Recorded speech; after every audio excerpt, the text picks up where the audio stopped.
And when they went to the queen to tell her her subjects had no bread, do you know what she said? Let them eat cake. Who took the bomb? We're getting screwed, man. Every time we turn around, we're getting screwed. Oh, the revolution's going to be through podcasting for sure. That's the only way we talk. It's the little guys that take the brunt of everything. It's got to stop. Peasants, man. We're just peasants. Every one of us. You watch those old movies, you see the peasants in the background with the kings and queens walking around. We're those people. We're those people.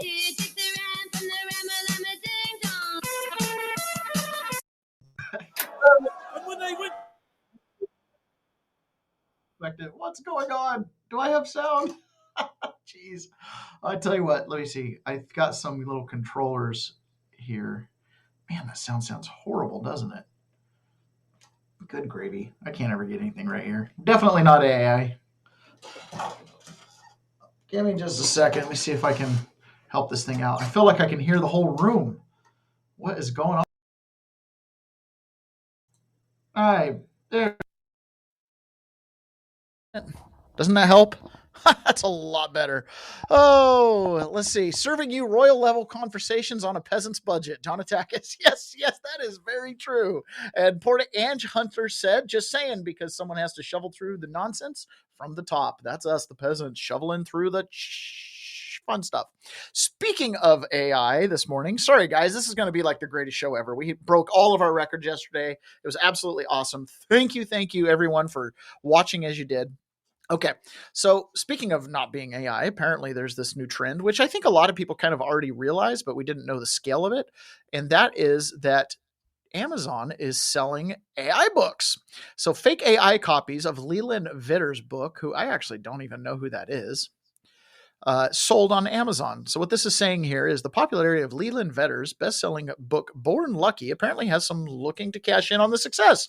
Several AI deepfakes of the book have been sold on Amazon, leading to some accidentally purchase the books without realizing they are not authored by the On Balance host. This isn't really about me because I'll be okay, and we appreciate you knowing which book to buy, but there's a lot of people getting scammed out of a lot of hard-earned money and buying fake books, Vitter said. So basically what they do is the AI will come in and they're authors, and you can tell them that using AI chatbots. So they use AI chatbots to generate books based on using your name, using publicly available facts about you, and then they're spitting out usually 50 to 100 page books. We can put books in quotation marks there, and they're uploading them to Amazon through something called Kindle Direct Publishing, Friedman said. So basically, Amazon set up some light guardrails to prevent people from publishing Amazon books, but apparently it mostly gets ignored. Okay. And so be careful buying books on Amazon. Make sure you're actually buying a book from the author and you're not buying some AI creation. Which got me thinking as I read that article as intended, maybe I should cash in. Maybe I should have AI go through and listen to a whole bunch of these shows and then write some book for me. I could be like, look, I'm a best-selling author. I sold 8 copies on Amazon. Okay, another thing that happened yesterday, just in kind of wrapping up a few little tidbits here and there before we get into the main meat of our show today, is yesterday we played a clip of Howard Lutnick talking about Epstein being the world's premier blackmailer. And he specifically said that Bill Gates didn't speak up or think that Epstein was creepy and continue to hang around him because he was blackmailed, right? That was part of the thing. Well, yesterday that comment did get some attention, which I suspected it should. And it got mentioned on MSNBC about how Howard Lutnick might be the dumbest member in the cabinet. And he doesn't seem to get the message that the Trump administration is in cover-up mode. The other thing I want to say about Lutnick, and this is going to maybe seem like a low blow, but it's kind of an important low blow, is that the Commerce Secretary is really stupid. Like in a cabinet of dumb people, like where you have a weekend talk show host and a fake wrestling executive, like he stands out as the dumbest. And if you polled the cabinet, they would all say that he's the dumbest based on reporting. And that's important to say because like sometimes dumb people just don't know how to cover up, how to stay in line with the talking points. All Lutnick is saying there is just the obvious truth, right? That like you and I know, that Tara knows, as well as anybody, that like Lutnick it isn't clicking with him. That like he needs to go along with the plan. The other thing, Lutnick, you haven't quite figured it out yet. We're in cover-up mode. That is one thing about the Epstein story. It just doesn't make a lot of sense what they're telling us. Just you don't have to be like any kind of rocket scientist to figure out that all the stories don't quite fit together. He can't be the world's premier trafficker and also be, someone just downloading stuff. Which brings me to our first ad read, which is totally off topic. Let's be clear. Cryptocurrency is no longer emerging. It's here. And this latest move cements the reality that in the biggest way yet, Trump Media Group just inked a massive $6.4 billion deal with Crypto.com, the world's top crypto platform. They're teaming up to scoop up $6.4 billion in CRO, the powerhouse token that fuels fast, low, free DeFi, staking awards, and real-world perks like cash back on your spends. To launch America's first CRO treasury, when it's done, this new company will be the biggest CRO holder out there. Want in on the action? Head to Crypto.com today and grab some CRO. Let's make crypto great again. It's funny, as I continue this liberation journey, this journey towards liberty, crypto is going to be a very important tool for the future. I really do believe that as they implement the control grid. We'll talk about that a little bit today. Okay, so, and another thing that I found kind of interesting, this is a clip from Thomas Massie in Kentucky doing a little on the trail campaigning. And this is Thomas Massie, in my opinion, being disingenuous. It's interesting because people like Tucker Carlson talk about Thomas Massie as being really genuine. And I do get the impression that Thomas Massie is really genuine. I think he's in Congress for all the right reasons. And I think that he is really, truly, in many, many ways, a model American. But he's got this little hypocritical thread that runs through him. And in politicians, this kind of drives us nuts. And it drives us nuts the most by people who we think should be our closest allies. And when I say we, I'm talking about we, the peasants, right? The people who have to live here, who kind of have to survive no matter who's in charge. And we look at someone like Thomas Massie as a kindred spirit, very intelligent, very smart, figured it out for himself, lives on his own homestead, totally off grid. Awesome. Right? Then why does he seem to buck with Donald Trump? And why does he seem to buck with the budget? And, we've talked extensively about he's the one who'll vote to advance the Inflation Reduction Act, which, for Thomas Massie, all the walking around with the debt clock on his lapel, he's the one who pushed that thing through committee. So this is him taking credit for the appointment of Robert Kennedy Jr. and being a little cute with this little impression of Donald Trump. And this isn't really like newsworthy per se. It just goes to show that there's just so much disingenuous within the Republican Party. He said, "Do you know Bobby?" And I said, "Yes." He said, "Are you friends with Bobby?" And I said, "Yes." He said, "Call him up. Tell him to get ready." So I got off the phone with Trump. I told Bobby Kennedy, I called him up immediately, and I said, number one, I got good news and bad news. He said, well, what's the good news or the bad news? And I said, well, Trump thinks you want to ban all the vaccines. He goes, I never said that. and then he said, what's the good news? I said, I think if you clear this up, I think he's going to pick you for HHS secretary. The next day, he picked Bobby Kennedy for HHS secretary. So a lot of people are kind of criticizing Massie here because it feels like he's, using this little clout, like he's in an open beef with Donald Trump. And yet he's here like, I've got so much influence with Donald Trump. I influenced a cabinet pick in RFK, and he's got a relationship with RFK. But it's just all very interesting considering he's kind of picked this Epstein thing as a wedge between him and Donald Trump. And RFK has connections with Epstein. So it just goes to show. This comes from The Last Refuge. This is a very good this is a very good what would I call this? Someone really good to follow on Twitter, and it's actually an amalgamation of writers who do this. And so they put together these great posts. And they made this assessment about the difference between Republicans and Democrats. And I think this is really, really applicable to the conversation we've been having all week about how we're in this kind of bigger cultural war. He says this, or they say this, the moonbat leftists are not the biggest problem. They never have been. They are ideologues, mostly insufferable, stupid, violent at times, but easy to spot.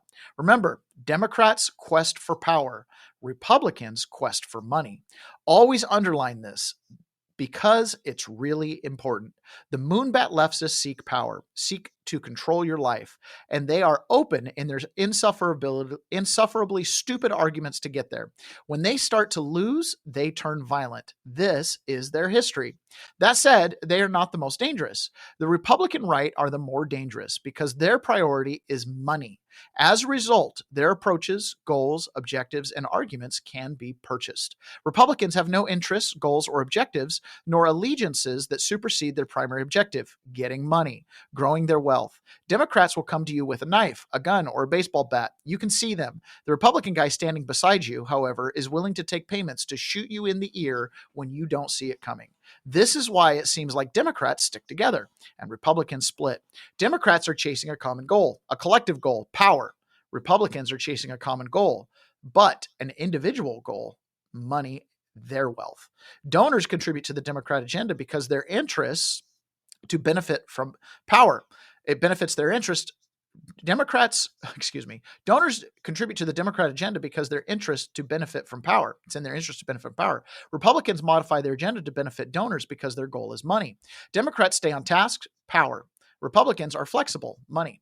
You enter a war against leftists with extreme danger. However, the danger is not the war in front of you. It's the army beside you waiting to get a payment from the enemy in front of you. Out of 1,000 Democrats, 900 will join to defend a weakened moonbat leftist. See Jimmy Kimmel. Out of 1,000 Republicans, you will find maybe 5 willing to cover your back regardless of how much bribery is put in front of them. Remember this, understand this, trust this, and the reality of who presents the most danger to you is accurately framed. Republicans do not simply snatch defeat from the jaws of victory, they sell defeat to the highest bidder. In your lifetime, you are watching this unfold. There were Democrats in the same outlook as Republicans. They were known as Blue Dog Democrats. The Blue Dogs were willing to compromise power to sell power in return for financial payment. Traditional Blue Dogs were names like Hillary and Bill Clinton. Their prism was a symbol of money. However, this group faced the introduction of hardline ideological believers, the communists or Marxists represented by Barack Obama. Obama Inc. battled Clinton Inc. to determine the future of the Democrats. The ideologues won, and the Democrat Blue Dogs in their tribe, those willing to concede ideology for money, were purged from their ranks. Modern Democrats, post-Obama takeover, are now pure ideologues. By any means necessary is the operational objective of modern leftists. This is why government under Obama flipped the switch so openly and began weaponizing power, purging government agencies and replacing the staff with ideologues, crushing opposition by brute force and targeting. Simultaneously, in the smaller Republican ranks, there was a small group who wanted to face down the same battle inside the Republican Party. The original Tea Party represented this group, a smaller assembly trying to put ideology, freedom, and liberty at the forefront of the Republican objective. Unlike the leftist effort, the Tea Party effort inside the Republican Party failed. Republican leadership crushed the Liberty Rebellion and went back to business taking money from the ideological Marxists who now ruled the centers of power. People who don't quite understand this, what was taking place, stood and watched frustrated at the dynamic of Republicans who conceded every battle to the left. What abused GOP viewers didn't understand was the core of the issue. Democrats want power, Republicans want money. Each time the Republicans could win a policy issue, they sold the loss to Democrats. Battered conservatives grew more frustrated and more frustrated. Now we enter the era of MAGA, represented by billionaire Donald J. Trump, who, like Obama before him, began the fight inside the Republican Party. The Tea Party rebellion quickly re-engaged Trump and formed MAGA. The ideological fight inside the Republican Party, liberty over money, was on again. MAGA represents opposition to the leftist ideological advancement. But the Republican Assembly will not concede. In a way, their resistance makes sense. If liberty and freedom become the priority, the advancement of personal wealth becomes more difficult. Simultaneously, if retention and assembly of wealth is the priority, liberty and freedom ideologues become impediments. Again, MAGA within Republicanism must be crushed when money is the priority. This internal Republican battle has been unfolding in various reference points for almost a decade now, while the internal Democrat battle was long ago decided. The root issue within the Republican apparatus still surrounds the greatest evil. Quote, the love of money is the root of all evil. This conflict has not yet been fully decided. Yet, admittedly, and thankfully, MAGA has made some significant gains. The Republican Party has now has a lower income demographic and a more ideological working class base. However, don't be fooled. The top tier of the Republican apparatus is unchanged, albeit they are facing more entrenched ideological opposition from the awakened MAGA forces. The top tier will still sell out the base, still compromise for personal profit, and still take payment for policy. So within that kind of understanding of what we're dealing with inside the Republican Party when we're dealing with the entrenched power, the people who've been there a long time, is that they'll sell their vote. That's what I see with Thomas Massie. It feels like a vote seller. It feels like when the Inflation Reduction Act came up, he stood on principle to let it go through. But then when Trump's bills come up, oh, I stand on principle and I stop them in their tracks. When it comes to Epstein, you remain silent for 4 years under a Democrat regime. But under Trump, you're speaking up, you're out, you're loud. And worst of all, you're working with the Democrats, which makes people wonder, is there a possibility there's a little, greasing of the skids, so to speak, to get him to do that? It's interesting. And I think it happens with all the Republicans. Here's another example of a Republican out in Nebraska who's 87 years old, who is holding on to preventing that one electoral college vote. If you remember, Nebraska splits their electoral college votes. Most states are kind of a winner take all. In Nebraska, they do it by congressional district, and there's one congressional district in the city of Omaha that breaks blue. So you got this big, bright red state of Nebraska, wildly conservative, but then you have this little college district, boop, that gets a blue electoral college vote. And this last election, depending on what projection you were looking at, the election was projected to be close enough that if Kamala had won a couple of those swing states, that one single electoral college vote in Nebraska could have been the deciding vote. And it was completely within the power of the Republicans to change that before the last election. They're still trying to change it because it's considered a gimme vote to the Democrats. This is Alex DeGrassi talking about how this 187-year-old Republican is holding up this change. And it makes you wonder, has he sold his vote? Nebraska's huge. Okay. And then you've got one guy, some 83-year-old Republican. I saw him quoted in the media. He's like, they'll, what are they going to do to us? Hey, brother, what have they been doing to us for years? They've been crushing us on this front. Okay. So I don't know who this guy is or what his problem is. Some, state representative around Omaha. But this is not just important for, the House this time. So he's saying, what's the left going to do to us? I mean, who cares if they get this extra vote? I mean, what's the harm in having a Democrat in power from time to time? Well, first of all, if they come into power in 2028 or 2032, we're probably going to have a real problem with now retribution for the retribution for the retribution, right? So that could be an issue. But the other thing is, look at what the Democrats do consistently. For how many years now they've encroached upon all of our rights. Well, how has this Democrat not recognized that? He thinks it's just, business as usual. I don't understand. Obviously, this has an effect on the Electoral College based off the rules in Nebraska. You've got that blue dot in Omaha. So we've got to take care of this one. It's so easy. It's not even funny. I mean, it's not gerrymandering the slightest bit. It's a fair map. Okay. It's not giving a Democrat some freebie. Kentucky won, North Carolina won, and South Carolina won. You add all those up, it's like 20, I think. So that's where we get more than that.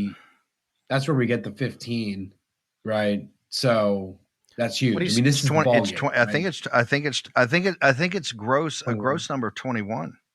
Yeah, five in Texas, 4 in Florida, 3 in Ohio. If you this is okay, folks. And I texted this. This is maximalist. This is maximalist. This is the maximalist. We have to do this because. Okay, so they're talking about adding, doing redistricting, and the Republicans are positioned in a position where they can run away with the midterms just by sheer mathematics on the seats, right? They can make it to where Democrats can't win some of these seats unless they can pull off some magical 60% of the vote, right? They just don't have the raw numbers in some of these districts to flip them. So they don't put a lot of energy into them. And it goes the same way with Republicans. Republicans don't put a lot of energy into districts or races that they can't win. Here in the local Republican Party, we've got an island called Bainbridge Island, super liberal. There are no conservatives on the ballot. None. Zero. Zilch. Not a rhino. Nothing. If you've ever been associated with a conservative or a Republican Party, you're probably not running or are going to be successful on Bainbridge Island. This last off-cycle election cycle, there wasn't a single person on the ballot for any position that the Republican Party thought was even moderately Republican and could even not even just endorse, just simply say better than the other guy. Couldn't even come up with that. So Republicans will just abandon races too. Democrats do the same thing. If Republicans wanted power, this would have been done, right? They would have redistricted, they would have maximized it, and we would be 20 seats ahead in the House. But instead, the Republicans have played soft. Why have they played soft? Well, it seems like in a redistricting battle, that'd be a really good time to get out the brown bag full of money. I'm just saying, if money's the goal, that's one way to do it. This is another interesting little thing that Harmeet Dillon just sued LA County and the Sheriff's Department down there, because down in California and LA, they have not been issuing the concealed carry permits that they're supposed to be issuing. And this isn't just a small problem. This is a major problem. We're talking 8,000 applications were sat on while only 2 were approved. The U.S. Department of Justice is suing the LA County Sheriff's Department, accusing it of violating people's Second Amendment rights. Specifically over the department's handling of concealed weapon licenses. Our witness news reporter Sophie Flay is here now to explain why and to tell us what the sheriff is now saying about this. Sophie? Yeah, David, it started with an investigation. Now we have this lawsuit, and LA County Sheriff Robert Luna says he's disappointed to see the lawsuit and that some of the accusations don't add up. The Department of Justice is accusing the Los Angeles County Sheriff's Department of moving too slow to process gun licenses for people who want to carry concealed weapons, according to a new lawsuit. The DOJ says it violates the Second Amendment. People have a constitutional right today in Los Angeles to be able to go in, get their weapon, carry it, and enjoy those rights, and they're being denied that. According to the complaint, the Sheriff's Department only approved 2 applicants out of 8,000 over the span of 2 months. I think there's open hostility in Los Angeles and its leadership to gun possession and gun use. I think that's very clear, and that's exactly what we're seeing. The lawsuit comes after the DOJ launched an investigation into the delay in March. Earlier this year, the Sheriff's Department cited a significant staffing crisis for the backlog of around 4,000 applications, with only 14 people in the unit approving permits. In response to this lawsuit, LA County Sheriff Robert Luna says, I'm disappointed. Luna says they've approved a lot more applications than the DOJ gives them credit for, and he's increased staffing. I wish we didn't have to make people wait too long, but we've got to do it right. I don't want to be issuing CCWs to people that shouldn't have them. Who have criminal histories or have mental health histories. So I want to make sure that when our name's on it, that you actually should have one. The lawsuit seeks a permanent injunction requiring the Sheriff's Department to issue concealed carry licenses in a timely fashion under the law. David? You know, it's interesting. I never really thought deeply about gun control laws other than I generally disapproved of them because I wanted to be able to carry guns, right? And since I didn't plan on carrying one illegally, I would like to carry one legally, which means I'd like there not to be a bunch of restrictive gun laws. Seemed pretty logical to me. And when I went to prison, I started to, and you know, in my life, I've only ever met people who've pulled the trigger on, you know, targets and deer. So to me, guns are like just part of culture. They're part of our heritage, and they're there for protection in like the most odd of scenarios that you're hardly ever going to run into, right? I grew up in a home where we did not have guns, just didn't have guns. My dad's perspective is there's kids in the house. There's going to be no guns in the house. He was a hunter. He was not anti-gun by any stretch of the imagination at all. In fact, he was a marksman in the military, but he didn't want guns in the house with little kids. Okay, great, right? I feel differently. Take care of my guns. But when I got into prison, I started to meet people who actually murdered other people with guns. I started to meet people who did robberies with guns. And guess what? They didn't apply for concealed carry permits. And they weren't aware what the concealed carry laws or what the laws around guns at all were wherever they were committing crime, right? So this idea that somebody comes in and applies for a concealed carry permit, I understand doing a background check, but at a certain point, you have to recognize that at least now you have their name. The real criminals aren't applying for background checks. And if you deny someone, there's a good chance they're probably still going to go carry a gun anyways. It's just pretty interesting. But again, right, local government. Yesterday we played a long clip about the local school board in Iowa that hired an illegal immigrant. Just almost unbelievable, right? How they can fall through the cracks. He's claiming to be a PhD. I mean, the problem is so bad. You've got guys out with driver's licenses, actual CDLs that say no name given, and you've got the superintendent of schools in Des Moines, Iowa, is in the same category. He's got fake IDs and fake this and fake backstory. unbelievable.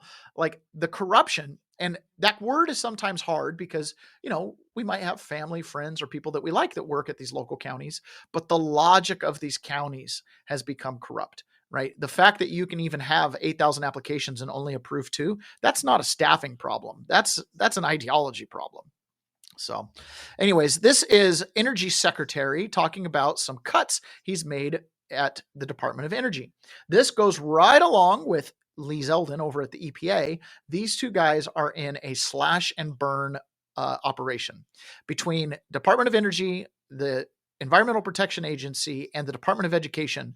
Those 3 departments are seeing huge amounts of slashes, but those 3 departments are also 3 of the departments that really went overboard in rulemaking, mandate making, legislating from the executive branch instead of through the legislature. So it's no surprise that they're able to be kind of dismembered in such rapid fashion. But this is the Energy Secretary talking about some of the billions of dollars he's saved from going out the door through the Department of Energy. This has been thousands of work hours to evaluate all of these projects. Just an incredible, irresponsible deployment of taxpayer money. I mean, should American taxpayers really fund decarbonizing Uber Eats in San Francisco or building e-bike lanes in Portlandia? $600 million to further subsidize construction of unreliable, expensive electricity sources in California.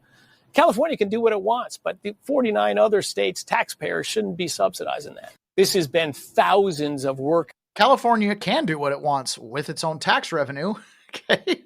But he's like, that's billions of dollars. Do you guys recognize how much money that is? It is so much money. So much money. It's a ton of savings. I actually had this thought. I wonder if it's possible, if it's even in their desires to try to figure out how to run the budget just on incoming funds from tariffs. I don't know. I don't know what the deficit is or what the shortfall is, but it could be pretty significant. Before we get to Scott Bessent and what he says, let's talk about the NFL. Hey, football fanatics, are you ready for some primetime NFL action? Tune into Westwood One for all the gridiron glory you crave, from jaw-dropping touchdowns to game-changing plays. Don't miss a moment of the excitement. Catch every snap, every tackle, and every victory on Westwood One. You can listen to the NFL on the NFL app, on Westwood One Sports app, on westwoodonesports.com, via Westwood One station streams, or by asking Alexa to open Westwood One Sports. If it's the NFL, it's on Westwood One. Every time I do that, I imagine my dad in his house, all of his devices like lighting up. My dad, as far as people I know, my dad has the most wired up house of any house I've ever seen. Now, granted, it's not like a lot of my friends are doing, smart houses or anything, but anyways, whenever I say read that ad or one like it, Alexa, I can just see my dad's house. Just, what can I do for you? Sapphire Patriot. Am I the only one with no sound? I've got sound. Hear me now, Sapphire Patriot?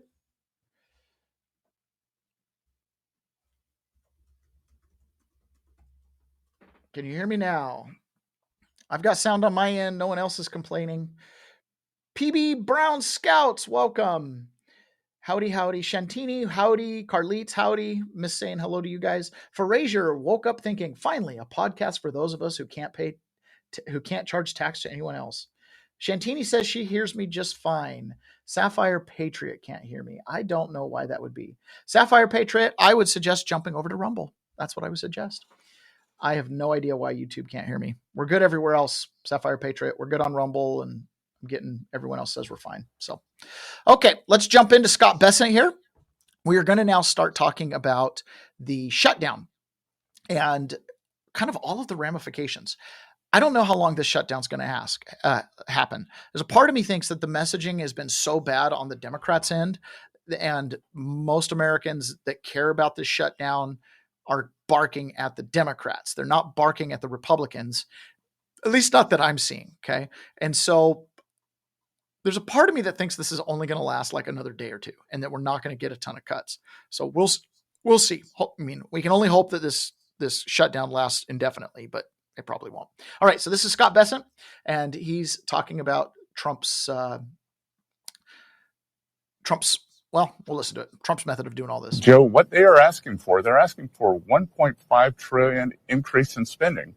And let's just go back. that would be almost as big as the ill-fated IRA, which caused the worst inflation in half a century. So they want to put this inflationary impulse into President Trump's already strong economy. You know, the economy is growing at 3.8%. We don't need 1.5 trillion pumped in. You know, the Democrats seem to love inflation. Joe, what they are asking for, they're asking for 1.5 trillion. I love that. You know, it would take me a little bit longer because I have to think through how to explain it, but the Democrats definitely use inflation for control. I don't actually think the Republicans ever want inflation. I don't think they do. I don't think they ever do. In fact, it's probably the only thing that they align on not wanting because it dilutes their personal wealth. But the Democrats, it's about power. Inflation leads to power. Inflation leads to consolidation of assets. Inflation is a tool that they use, clearly. I mean, it's a socialist collectivist tool for control. All right, this is Steve Bannon. So the Democrats have really shot themselves in the foot, right? Trump's going to make some huge cuts, and I'm going to skip this one. Trump's going to make some huge cuts, and we're starting to see some real things. Man, I'm sorry, guys. That Scott Bessent video was a couple videos too early. I wanted to talk about a couple other things first, and I don't want to skip over this stuff. So I'm just going to back up in my flow and show you this. So yesterday, they started their big initiative. The DOJ, military, basically everybody in the federal government started their big initiative in Memphis. And this is Attorney General Pam Bondi announced this morning. In just 72 hours, our Memphis Safe Task Force is making an incredible impact on this iconic American city. Yesterday, 40 arrests were made, including a Tren de Agua terrorist, a felon in possession of a firearm, a man wanted for rape of a child, and an arrest for an assault on a federal officer. To date, there have been 93 arrests and 28 illegal guns seized. Our work is saving lives. That's pretty significant. I don't know what their normal arrests are in a 72-hour period or how many illegal guns they normally seize. I'd like to see that, but that looks pretty good. I like to see that there. Okay. Another thing too. This is just interesting. We've talked about this a little bit more in the past. It's the Sean Diddy Combs trial. He is up for sentencing today, and the prosecution's asking for 11 years. His defense is asking for basically released. He wants time served. But there is an interesting thing here. In this whole case, this woman named Virginia Hunn, who's an ex-girlfriend of Sean Diddy Combs, in the indictment, she is identified as victim 3. Okay. She told the judge, Subrenum, in a letter that she was pressured to feel like a victim by prosecutors, and she believes Combs should be released to his family. I told them I was not, but they insisted that I was, even when I expressed my truth otherwise, she wrote. Referring to prosecutors, I understand they concluded that I had been sex trafficked and involved in forced prostitution. I did not agree with that conclusion. I was not trafficked. I did not engage in prostitution with him or others. Prosecutors initially planned to call Hunn as a witness during Combs' trial this summer, but later said they were unable to reach her. Other witnesses testified she was in a relationship with Combs while she was dating Cassie Ventura, and one witness said he witnessed Combs being violent to her in 2015. Gina, though she will not be testifying, is a main character in this trial, prosecutor Christy Slavic told the court in June. In August, after Combs' conviction, Hunn wrote a judge a similar letter requesting that Combs be released, arguing that he was no longer violent and deserved to be with his family. Our relationship, like many, was not always perfect. We experienced ups and downs, and mistakes were made, but he was willing to acknowledge the mistakes and make better decisions in the future. Okay, I need you guys to chime in on the chat. Are we dealing with a battered spouse syndrome situation here where she's kind of become codependent on Jeffrey Combs and she's basically going to defend him no matter what, right? You see this with domestic violence situations all the time. So is that what's going on here? Or do we have a corrupt prosecution that basically had a man in mind and they found a crime? Right? Is that what's going on here? Was this a lot of people believe, and I don't know that I'm not in this camp, that Jeffrey Epstein and Sean Combs were kind of two peas in a pod. They were both doing the same kind of blackmail thing, creating situations where famous people and politicians were in compromising positions. right? So I want you guys to chime in here. Is this victim number 3, who couldn't be found to testify in this huge trial, right? Is victim number 3 got battered spouse syndrome and codependency and trying to protect her abuser? Or do you guys think that this is the prosecution that got a little bit out over their skis, named her as a victim when she really wasn't? As in, they made up her own story and fed it back to her. So tell me in the chat what you guys think about that, because I am curious. I'm split, man. I'm split on this one. It could easily be battered spouse. It'll be interesting to see if the prosecution addresses that specifically or not. Sapphire Patriot on YouTube says battered woman syndrome. Yeah. I'm glad that you chimed in there. I was curious what a woman's perspective on that would be, hearing that, right? If that is hey, the prosecution is taking advantage of me, or is it battered woman? And why didn't the prosecution get her to testify? And why did they just say they couldn't reach her? Is this kind of like how we couldn't reach Osama bin Laden for all those years? Even though we knew the address of the cave he was in. Razor said, whenever this story comes up, I change screens. Not interested. He's not interested in Sean Diddy Combs. I'm not really interested in, except if he is power brokering, it kind of becomes relevant. So yeah. All right. Now let's talk about the shutdown.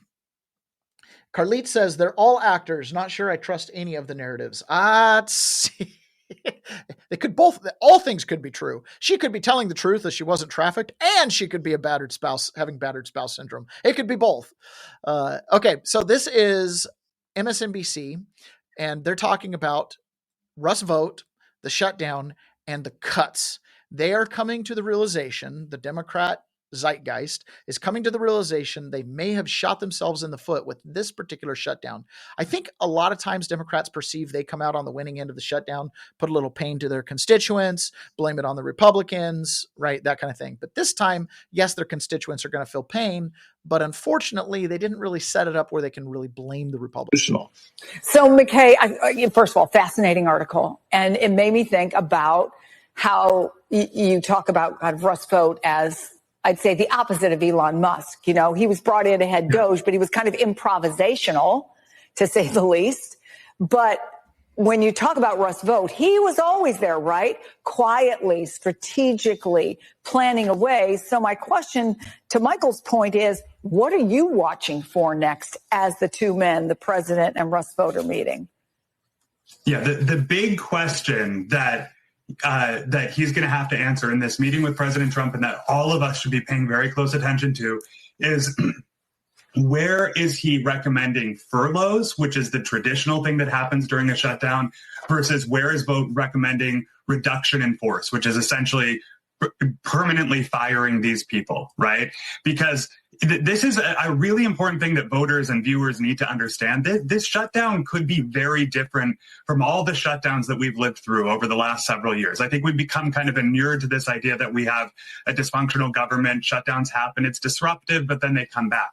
What Vogt is trying to do is to use this opportunity to permanently lop off large parts of the federal government, get rid of federal workers that he sees as basically not on board with the Trump train. This man. And to Michael's point, when I would ask Vogt's allies, well, what about this question of when a Democrat gets back into the White House? That's going to happen someday. Aren't you going to regret, this huge power grab? And what they said to me, and they were very candid about it, to their credit, they said, well, the goal is to unravel enough of the federal government now that it will make it impossible for Democrats to rebuild it, even when they do get back to the White House. One of the things I'm committed to do, and this is completely nonpartisan, Michael, is one of the things back when I was in college, in political science, you spend a fair amount of time studying the Great Depression, World War II, and the New Deal, right? The FDR New Deal. Spent his first 100 days in office just going crazy, creating new departments, new branches of the government, borrowing money at rapid rates, confiscating gold and silver, devaluing it, right? And at the time, when you look back in history, when you're in elementary school, you look at that period of history and you study it, and it was like America was coming together to come out of the Great Depression, and they empowered Franklin D. Roosevelt to, borrow money and to invest in America and build the Hoover Dam and do the Tennessee Valley Dam thing or whatever they called it and do the Peace Corps and the Work Corps and all these different things, right? But when you actually go back in history and you look at the record, you look at the newspaper articles and things like that, there was always people going, whoa, you're spending money we don't have, right? The country just went bankrupt. You just confiscated gold and silver. And now you're borrowing money that doesn't exist. You're mortgaging future generations. But FDR and his cabinet just pushed. When the Supreme Court kind of projected that they were going to balk at some of this New Deal stuff because it was clearly unconstitutional, what did FDR do? I'll pack the court. I'll just fill it up with all the people I want until I get a majority.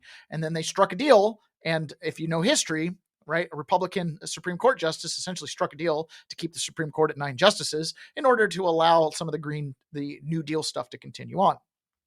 And so that is happening in inverse right now, right? Back then, FDR was growing the government, but couldn't pay for it.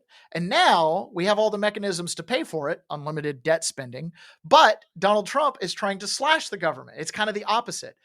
FDR grew the government to such a degree that when future Republicans came into office, they couldn't pare it back. It was set in motion. Well, Donald Trump is taking this to do the exact inverse and to slash the government to where they can't just put it back. With decisions like Loper Bright, this is great because it totally clips the executive branch wings when it comes to rulemaking. Now, Democrats are still in complete and total denial that this shutdown is being led out of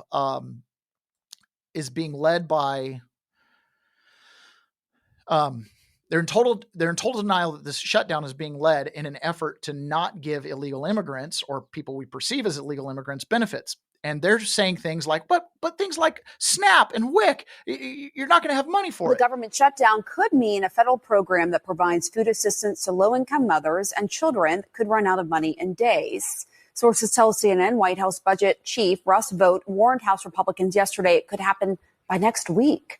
The most recent government data shows that nearly 7 million women, infants, and children were eligible, for WIC benefits. Folks are really concerned about, in the long run, can they rely on this program to get their needs met? We know that. Okay, I want to stop right there. People are concerned that in the long run, if they can rely on this program to get their needs met. I would pose the question, why are you relying on the government? Full stop, right? Why are you relying on the government?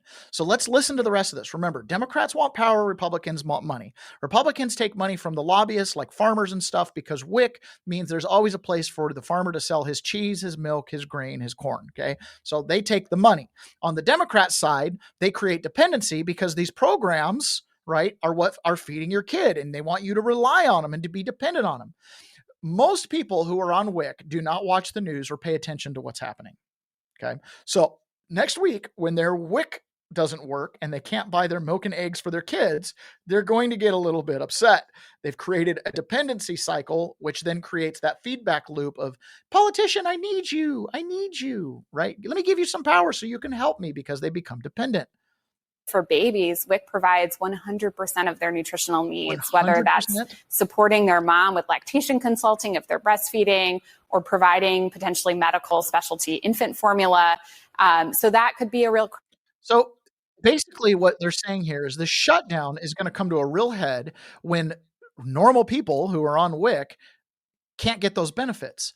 And I simply look at it and I go, but you've created a situation where people are dependent on the government for food. Right? That's the problem there. It's the logic of it that's the problem. Here's another little clip from yesterday. This is Jared Golden, Representative Jared Golden. Senator, I'm interested to know what you say to your colleague in the House, Jared Golden, a Democrat from Maine. He says that this government shutdown is the result of hardball politics driven by demands of far left groups that they're making on Democratic Party leaders to make a show of their opposition to President Trump. The shutdown is hurting Americans and our economy. The irony is that it has handed more power to the president. Now, he says this fight is ostensibly about health care, and he notes that he opposes the Medicaid cuts, wants to extend the tax credits. But then he says some of my colleagues in the majority party have reasonable concerns going to high-income households. Normal policy disagreements, though, are no reason to subject our constituents to the continued harm of this shutdown. Do you think he's wrong? That's a whole lot of gibberish. The most important thing, again, is that what I know for a fact, 24 million Americans are going to have their premiums increasing starting November 1st. You think that this is the result of hardball politics driven by demands of far left groups? That's gibberish? No, I think that whole this is Ruben Gallego talking, and he's responding to Representative Golden. Conversation, everything you just said to me doesn't really matter. I know what so the you don't fact think is. that Chuck Schumer, for example, is acting because he might face a primary from AOC? 24 million Americans. No, I don't think. I think that's BS. Okay, so this isn't happening for political pressure. This is happening because we want to get 24 million Americans on insurance. The problem is it's who those 24 million Americans are, right? This is Representative Liccardo, and let's listen to him. We just kind of got to go through this and ingest this information, right? This shutdown is complicated, but also not complicated at the same time. So we want to be able to get enough of this information in here that we can kind of see the signal through the noise. Let me share screen here. It's going to be nice to get Ron back. The president saying he's going after, quote, Democratic things, also Democratic states, as you know. So Russ Vogt yesterday saying they're targeting $8 billion of green projects. California is included in his list of targets. Are there specific programs in your district that you're concerned about this morning? Oh, absolutely. And look, everyone should be concerned. What we know this president is willing to do in the name of vindictiveness really has no limitation. And so we're going to need to do everything we can. For example, NASA Ames is a very important institution in my district. That is not just important for all the scientific discovery that happens there, but also for our Defense Department. Does that protect you, though? The rule protects all of us, I think, as Americans. No. I mean, yes, you point out the importance of those programs. Sure. Do you believe that in some way insulates them? Maybe. Look, I don't think there's any ideological or logical limitation to what this president's willing to do. It's all about vindictiveness. So if it's in our district, we know we have to fight for it. So his only guiding premise, Donald Trump, according to this Democrat, is vindictiveness. Now, it can easily look like vindictiveness when he starts pulling programs from Democrat states. Why would it look that way? Well, have we ever considered that those Democrat states have programs that are antithetical to the larger ideological agenda? And it has nothing to do with personal vindictiveness. It literally has to do with clawing back the government. How long are Democrats willing to sit through this?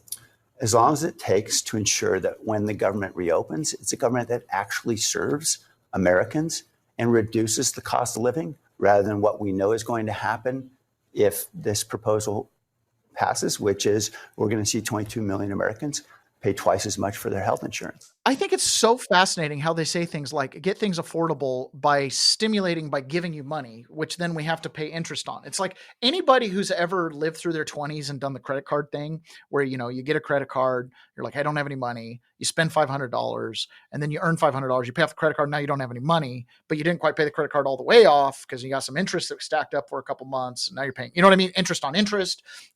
That's what's going on here. Oh, we want to make things more affordable. How would you do that? Well, what if I give you some money? Okay, well, give us all some money. And then the price of everything goes up and now the money's worth less.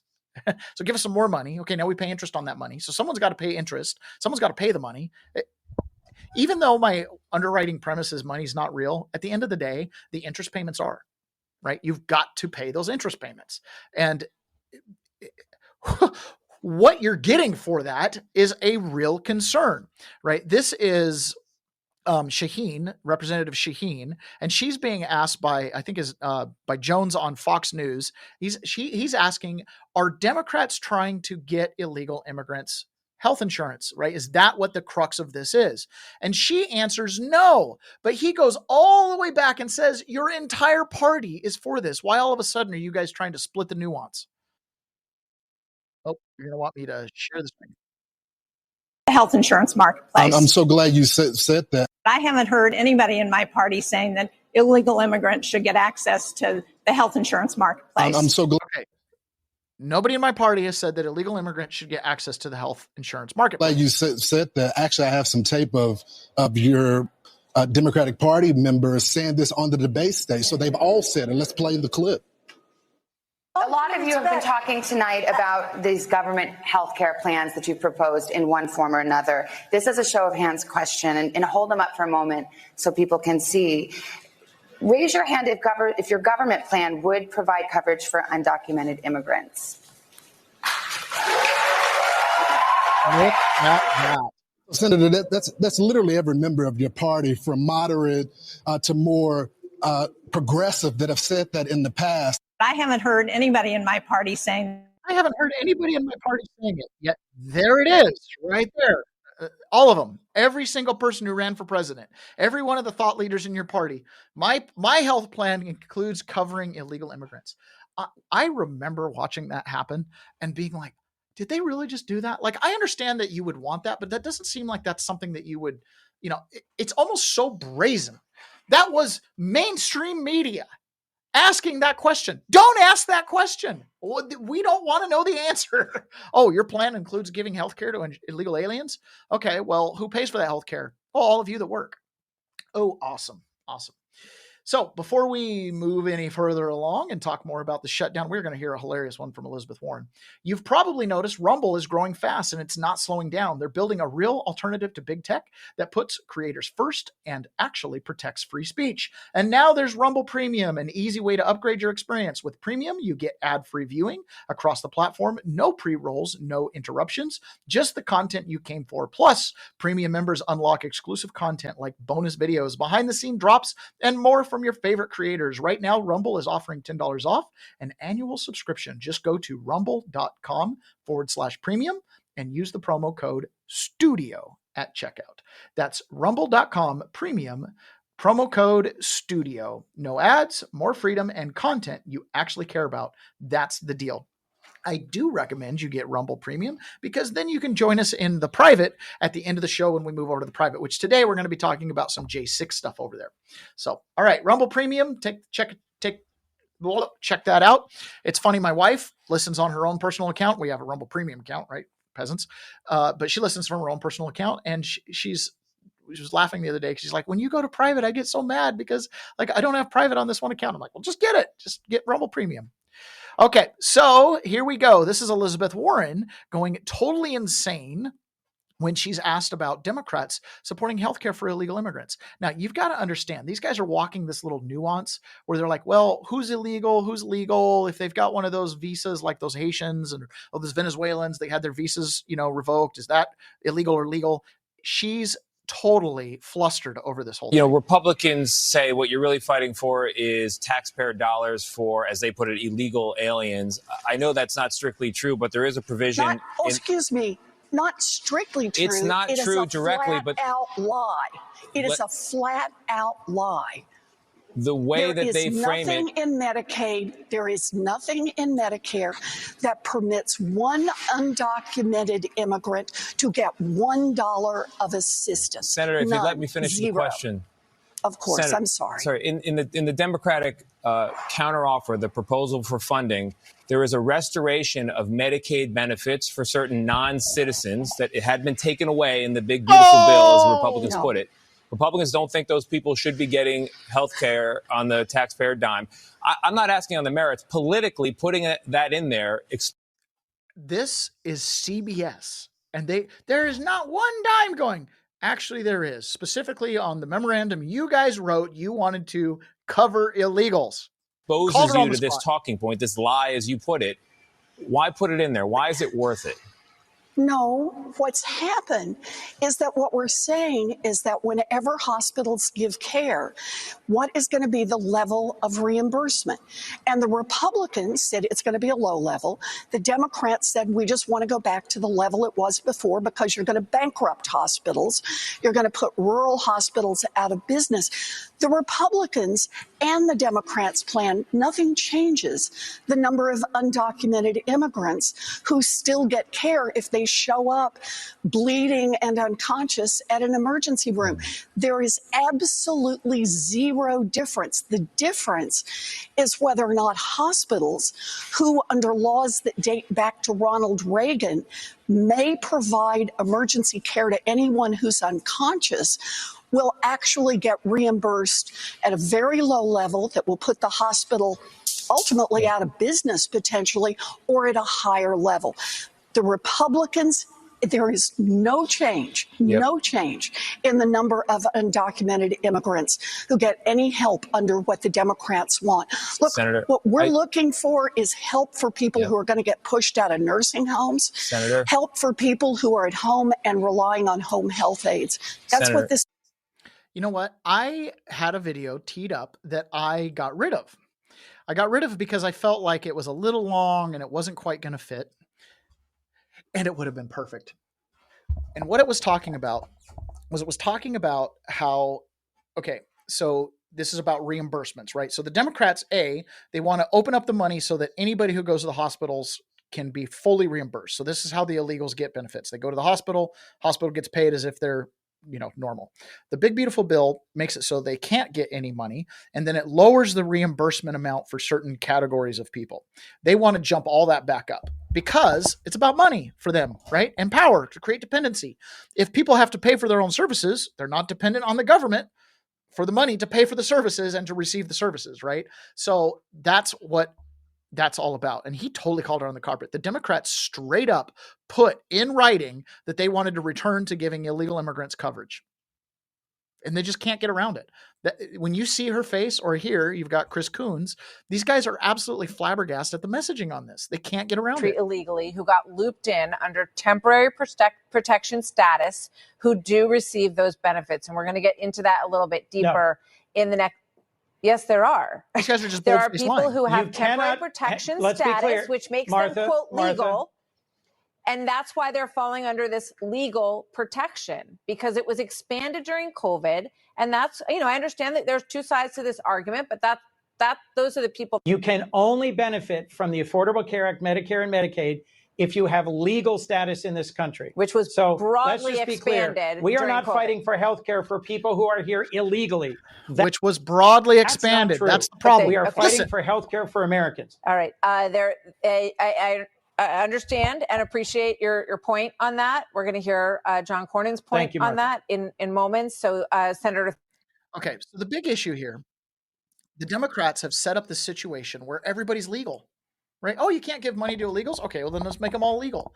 And Eric Schmidt talked about this. Republicans have been against immigration, illegal immigration, on principle of violating of the law. But if you can make it legal, they didn't care about 20 million people flooding across the border in 4 years. Well, they just cared whether the law was followed. So as long as the Biden administration created these loopholes and these carve-outs and these, exemptions and these mass amnesty provisions, then these people wouldn't be here legally. They were made legal when they got here. They weren't legal on their way here. Does that make sense? They weren't coming with legal reasons. The government made them legal so that they could get them into the labor pool, issuing them driver's licenses, giving them jobs at, school boards in Iowa or school districts in Iowa, making them our highway patrolmen up in Maine, right? The problem is the illegals have found legal ways to work while still committing legal or immigration fraud. Right? Our system has not been tight enough. I hate this conversation so much because it leads to the logical conclusion of, hey, maybe we should get some digital ID with biometrics and then we could really determine this stuff. Nothing will change because if there's a will, there's a way. You guys could easily close these loopholes. As soon as we find out the superintendent in Iowa runs from the cops, a little bit of internet sleuthing and, hey, this guy's illegal. Shouldn't even be here. That probably explains why he ran, right? It doesn't take that much to do this stuff right. What the government's done behind our backs is they've turned what should be illegals legal. And then now they're like, oh, and by the way, we have to pay for all Americans' healthcare. They're not American. That's the problem. I have no problem paying for someone who's legitimately here on a visa to do it. But when the visas get handed out like Smarties candy on Halloween, I no longer feel that way. Okay. Newt Gingrich thinks that the Democrat Party has really screwed the pooch with their messaging here. And again, it's in these little moments, we get these little things of truth. Newt Gingrich was in power. He was the Speaker of the House. He's been around a long time. So when he says what he's going to say here, I think he's actually being serious. He's kind of joking about it, but he's being serious. And I just want to remind you, they did find cocaine in my house. How hard it is for a major party to design a strategy that has two different stupid things in the same strategy? Well, who's designing the strategy? Some guys. Who's doing this? Is it Hakeem? Is it Nancy? Is it AOC? Is it Schumer? No one knows who's in charge. Do you want my personally totally uninformed guess? Yes. there are 3 or 4 guys and gals, I don't want to be discriminatory, off in a corner at the DNC who, when they have enough cocaine, finally say, we're ready.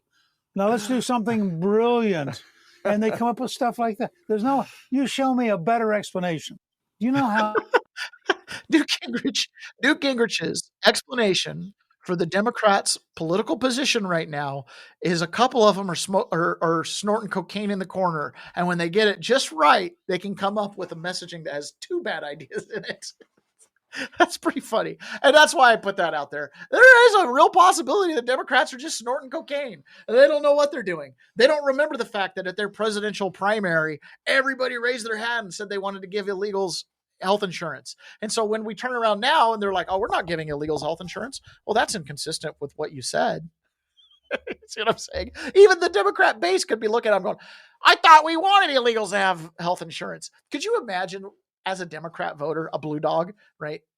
Watching the entire field of candidates raise their hands saying they want to pay for healthcare for illegal immigrants. I'll tell you what, if that's weaponizing your virtue, that's not weaponizing your virtue. I don't know what is. In the interview Donald Trump did with OAN, he talked about cuts and firings and some of the things he's going to be doing. And they're doing things and asking for things that you wouldn't want, and most people that are sane wouldn't want, and patriots wouldn't want. They want illegal aliens to get taken care of with health care. And it's not, look, I have a bigger heart than they do, but it's not even that. Everybody in the world is going to enter our country and say, give us free health care, give us this, give us that. It's going to ruin all of the things that we have, all of the plans that we have. Obamacare was never any good, but it subsists. It's there. And everything will be destroyed because no country has enough money to take care of that. So they want the illegals. They refuse to get away with open borders. They want to do open borders. If they ever got in, they'll open up the borders. We have closed borders now. You only come into our country legally. But they would open up the borders in 2 minutes. And you understand it better than anybody because you've covered it so well for so long. Even though you're a young guy, you've covered it very well. They want transgender for everybody. They want men and women sports. They haven't learned what happened in the last election. I think they forgot. And it's pretty amazing, actually. But in terms of the dollars or the money that we're talking about, they want us to take care of illegals. They want us to take care of people that can absolutely get a job. They're healthy and strong as you can be and young.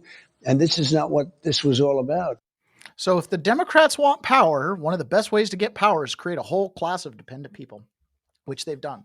Unfortunately for the Democrats, most of those people happen to like Donald Trump more than the Democrats, right? You might get us dependent on your WIC programs, but you're not going to get us to cut our kids' woohoos off, right? That's the problem the Democrats have. Nothing that they're doing makes logical sense. It doesn't all jive together unless you're completely ideologically in one tank or you're just trying to destroy the United States of America intentionally.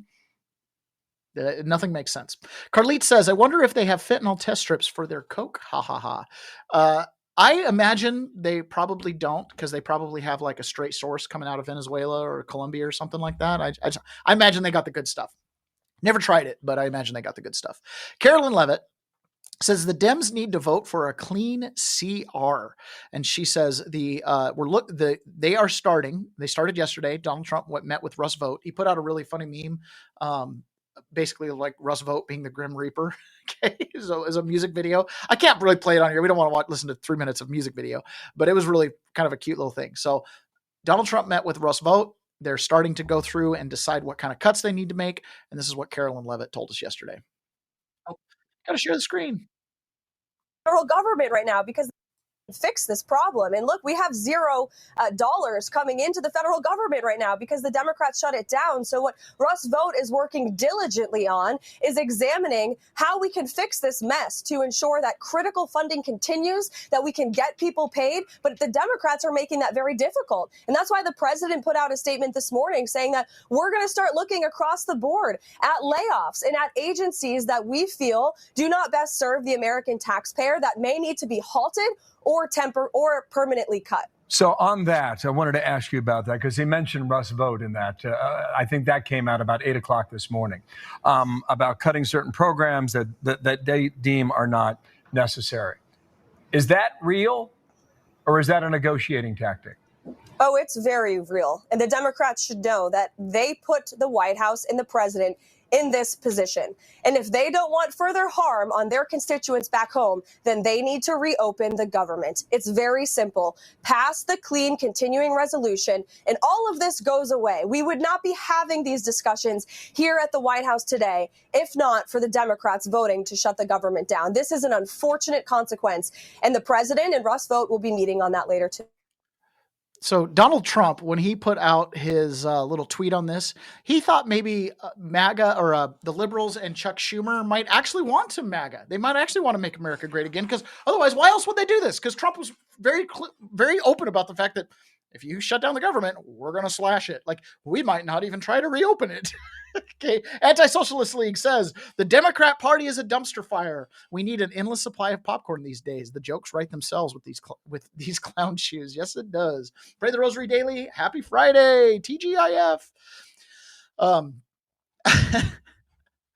I don't know. I don't know the numbers. I don't know where I would even find the numbers, but I'm really curious if it's possible with the reduction in force, furloughs, full-on cuts, if we're even in the ballpark to be able to operate a skeleton federal government based on tariff revenue and fees and stuff like that, rather than, debt. Because that's really, when they set the budget, that's debt, right? They're creating the money to spend.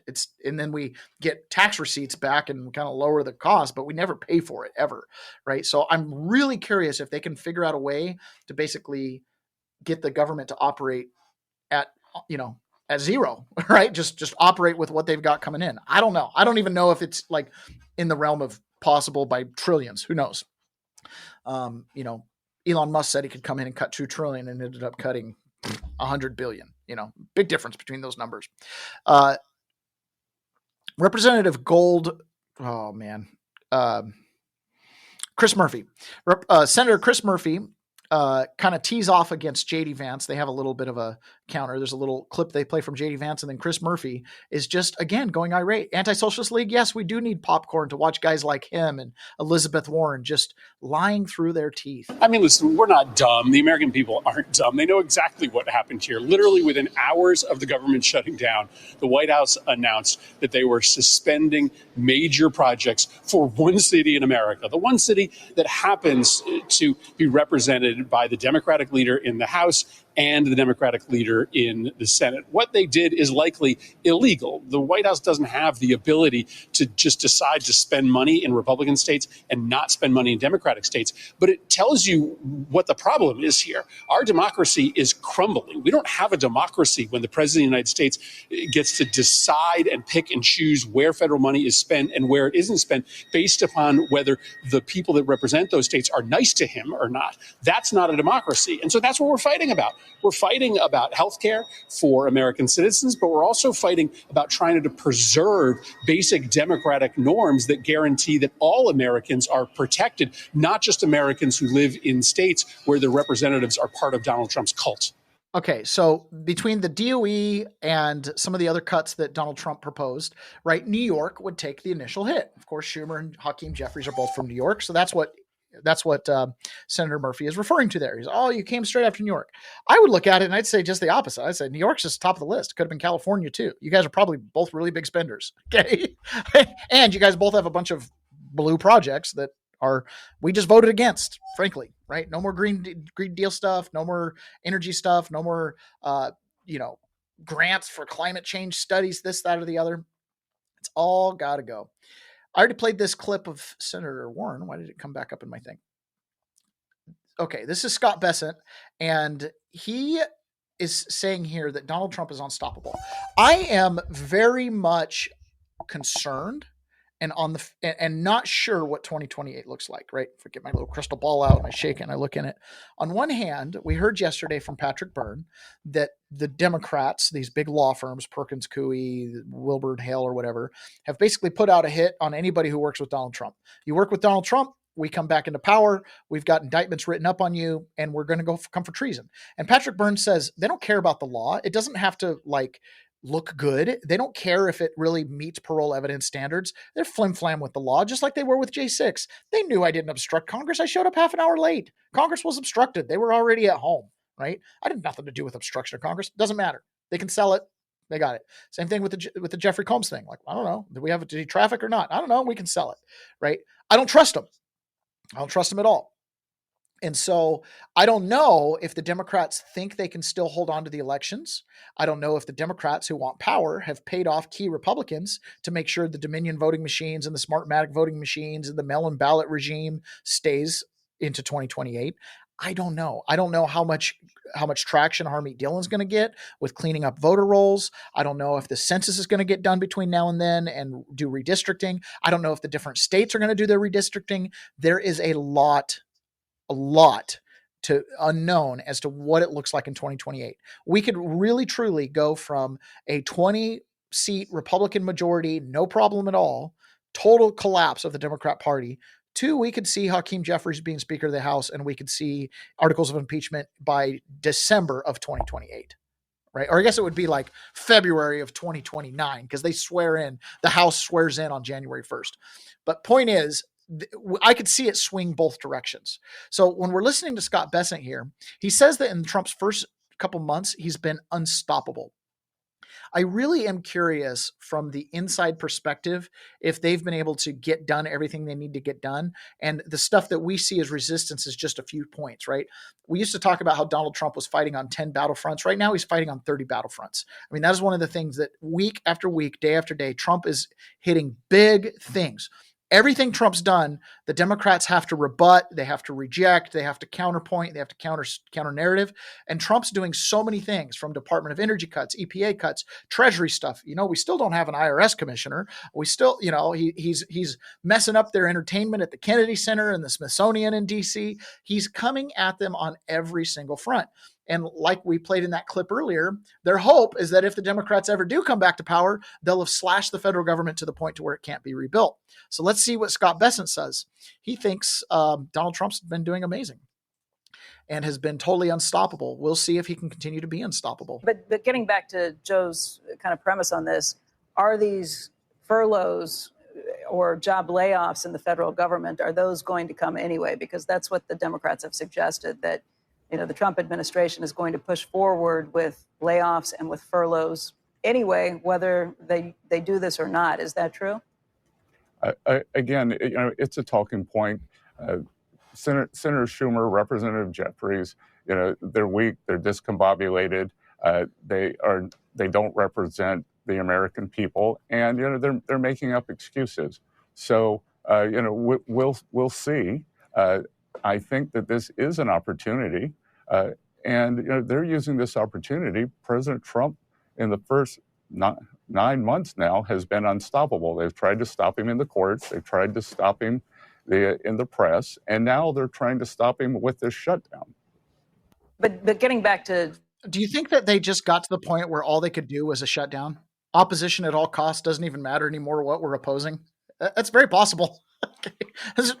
Stop them. Shut down the government.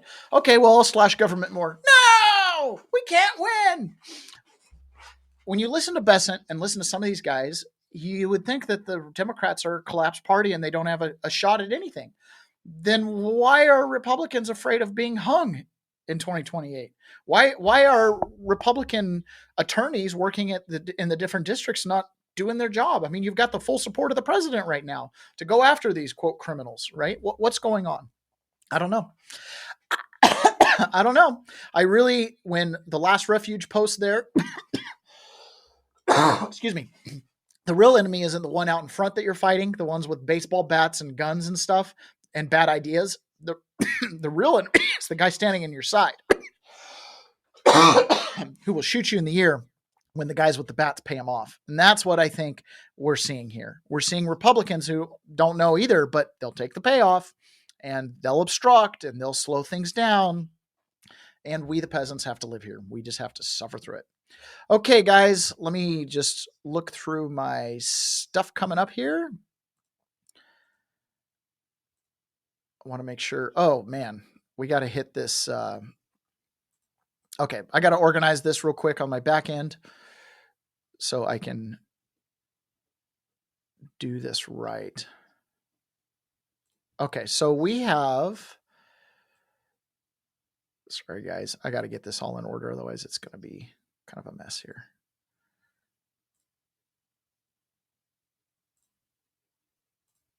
Okay, great. All right, first things first. So in England, we had digital IDs being pushed, right? Kind of coming out of nowhere. Not coming out of nowhere. We've seen it coming for a while, but kind of out of nowhere. Okay, everybody has to have a digital ID in order to work. And why do we have to do that? Oh, to stop poverty. Yeah, right. Like as though those two things are necessarily connected. Because I owe a job to you, right? If I have my digital ID, do you then owe me a job, or does it just mean you're going to allow me to work? Okay, so this is a man clearly from Europe. He's got an accent, and he's talking about digital IDs being mandatory. This is coming. The United States already has the real ID, which is your digital ID. It's your ID with your biometric data. England's implementing this. Vietnam implemented this. They just closed down like 83 million bank accounts. Okay. So this is what we have coming. You've probably heard people say they can't force you to have a digital ID. And they're right.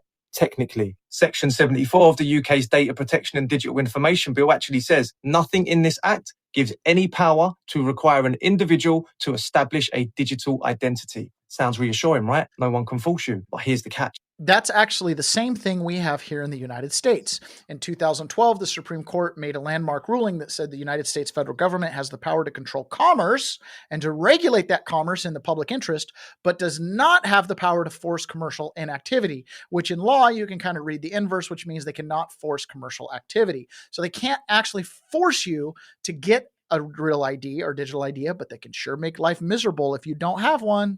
They don't need to force you. They just need to make life impossible without it. So although there will be no law saying that you must, you just can't work without it, eat without it, bank without it, travel without it, and so on and so forth. And I've been saying this for a while. The days of the state coming and kicking your door off and dragging you out of your house to make you comply are over. Instead, you are forced by exclusion. This isn't a conspiracy theory. It's already happening with the mandatory digital ID for right to work, and it's how they'll roll it out everywhere. No legal compulsion, just practical coercion. So to break down what this actually means, you can disagree with the agenda on principle all you like, but if you're not in a practical position to resist it, you'll be forced to comply through exclusion. For example, you may disagree on principle with a policy that mandates digital IDs to access the food system, but if you're not in a practical position to feed yourself without said system, then you're going to be hard pressed to not submit. And this is why for so long I've been banging on about creating independence from the mainstream system, to have the ability to provide the essentials of life independently of the mainstream. That being said, I understand that not everyone can or wants to build an off-grid farm from scratch like we did. But even so, you do still need to have access to land, independent water, energy and food production, and a like-minded community. With these 5 things in place, you can resist the mainstream agenda on principle and in practice. And fortunately, we've been working hard to build a dedicated space to offer you exactly this. The Wild Minds Network will connect. So he's got his own Wild Minds Network that helps facilitate and support people who are like-minded like that and want to actually have some freedom. Hold on just a moment.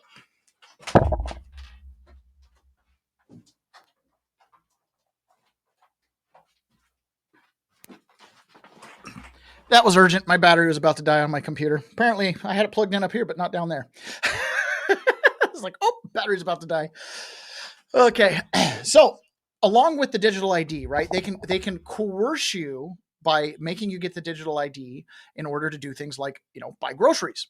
It gets even worse than that. Not only can they coerce you by exclusion, but they also have eyes on everything you're doing. This is Representative Hagerman from Wyoming, and some really not.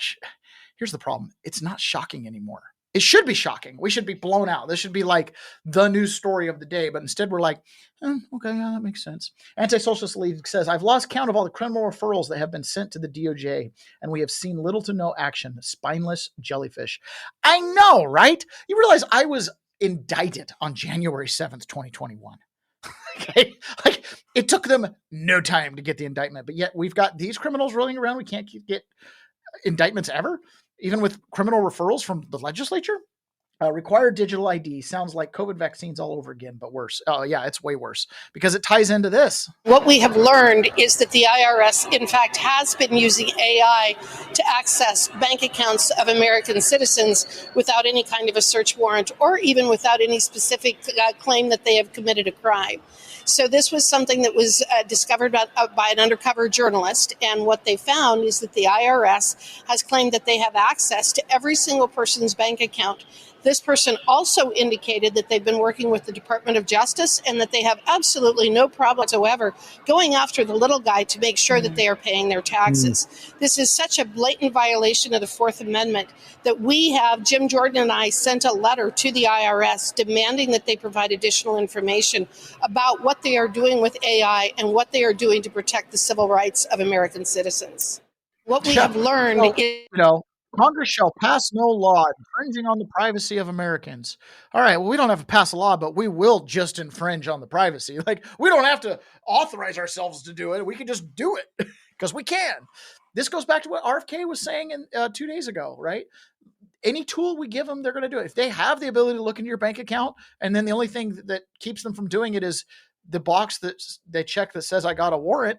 If all they got to do is check the box that says, let me into the bank account, they'll just check that box. Like, there's just no, you can't trust them. There's no integrity in the smoke monster, in the government, right? Okay, clearly you shouldn't be just cruising my bank account with AI. So that's okay. We're doing it.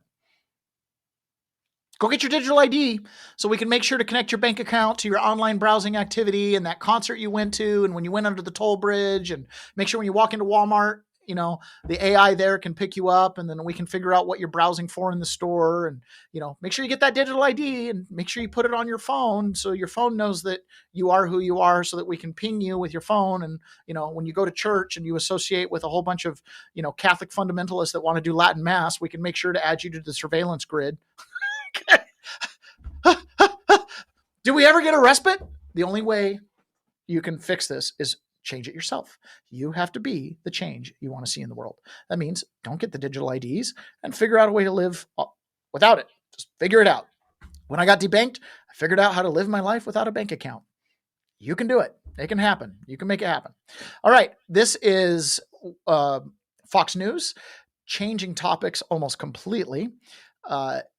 We have an armed conflict, an official new armed conflict, and for the first time in my lifetime in this hemisphere.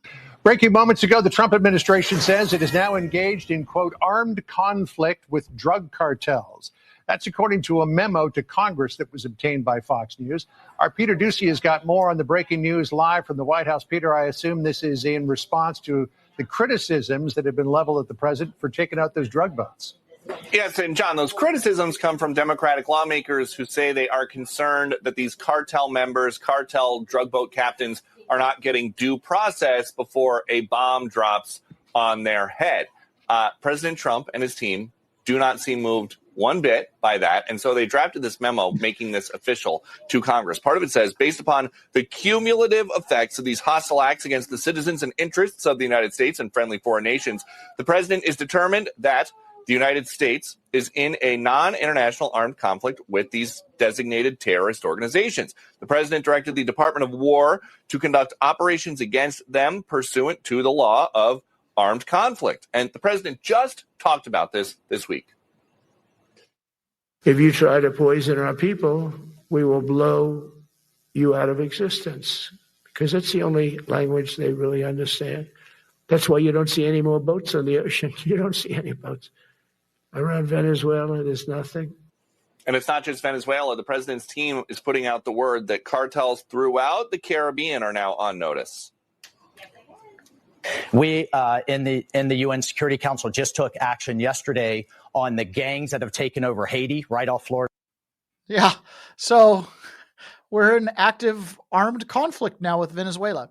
Now, critics are not liking this. First of all, did Congress declare war or not? I believe we're past that discussion. I don't think Congress has to declare war anymore. Sorry. I know the Constitution says they're supposed to, but it also says we're supposed to transact in gold and silver. And I'm also supposed to have constitutional protections like, right to privacy in my bank account. So I don't really think that I can go to the Constitution and be like, well, only Congress can declare war, but IRS can just randomly search your bank account and, we don't have to transact in gold and silver, and that whole senators being elected by the legislature of the certain states. No, we don't do that anymore. We just change it. We just do whatever we want. Okay. I don't think it matters. I think we're in armed conflict, and I think the Trump administration's thought process on this is right. If if institutionally the government of Venezuela is assisting in the trafficking of drugs to the United States or facilitating other kind of trafficking or criminal activity from other countries like Iran, Cuba, and China, right, then we have to go to war with Venezuela, whatever that looks like. How can you not? Now, if you go back and you remember the narco-terrorists run the place, the Emerald Robinson super thread episode we did that I had to put into private because it was shadow banning this whole account. China wears Iran, which wears Cuba, which wears Venezuela like a glove, or China wears Venezuela like a glove, however you want to think of it. China is kind of the great big bad evil, and Venezuela is the glove. So they're the ones that do the work of the Communist Party, do the criminal work. And so Venezuela is considered a failed state in the fact that Maduro is a drug trafficker, human trafficker. He is a criminal. And not like how we jokingly and lovingly call all government criminal and organized crime and my gang's big. No, not in a loving way like that. We're talking like literally, they're just a crime syndicate. That's all they are. So this month, it looks like things might actually get pretty hot on the war front. This is a little bit scary. On one hand, I have a lot of faith in Donald Trump and his mentality to do this quickly, but on the other hand, unintended consequences. This month of October is going to be the month the bombs start dropping in Iran again. But my whole question is, if we're doing that or we're supporting that, what does that mean for what we're planning to do in Venezuela? Because I'm hearing from people that we're getting ready to go into Venezuela in the next 2 weeks. I don't know if we can do both at the same time, or if Trump is just planning to do support only of Israel, which is what it looks like right now. He's not even talking about bombing Iran like we did the last time. So this is going to be the question is, what does the sequencing look like here? Because the U.S. is going to have grave difficulty fighting a two-front war if that's what ends up happening here. Not to mention the stuff going on in Europe right now with Russia. So I don't tend to think we're going to fight an official two-front war, but clearly we're still behind Ukraine, at least selling weapons to NATO. But this situation in Venezuela is getting hot. We've got aircraft carriers, battleships. We're bombing boats in the Caribbean Ocean. It's pretty serious. So it could get pretty hot. I don't know. So we will watch that develop. I had a prison guard who told me in 2008 on a submarine, he hit the button that launched a Tomahawk missile into Venezuela. And you don't really find that in the news anywhere. So we've been doing stuff to and with Venezuela for a long time. It's just now it's finally at the forefront. Okay, guys, it is time to jump over to private. I'm going to be talking about J6 news in private. Let's see. I think everything we're going to be talking about is J6 news. But before we do that, I am going to leave on this note. It's going to be Steve Bannon talking about how MAGA does not want this war. And then right after that, we are going to head into private. So last little clip before we leave all of you people in the normal public. I don't know. I always like to say public, private. And before we head over to private. Well, this story is very big, and it's quite controversial. There's not an insignificant amount of the MAGA movement that's saying, hey, hang on. we got to take care of the drug cartels. Maybe fentanyl is coming up more through Mexico, and we ought to be taking care of the Mexican cartel and their partners in the Chinese Communist Party than down in Venezuela worried about cocaine in Maduro. But so this is going to be very controversial for not just between Democrats and Republicans or between the House and the White House, but also internally to the MAGA movement. Where do people? This story is very big, and it's quite controversial. Excuse me. Insignificant amount of the MAGA movement. Too many things going on. Pray the Rosary Daily said that Harriet Hagman from Wyoming. Let me get back to her. She's very smart and articulate, unseated Cheney. And Anti-Socialist League says, Pray the Rosary Daily. Agreed. Funny thing, when she unseated Miss Piggy Cheney, she wiped the floor with her and the vote wasn't even close. It wasn't even close at all. Cheney went all in on her family hate for Mr. Trump. It wasn't even close at all. Oh, that was me.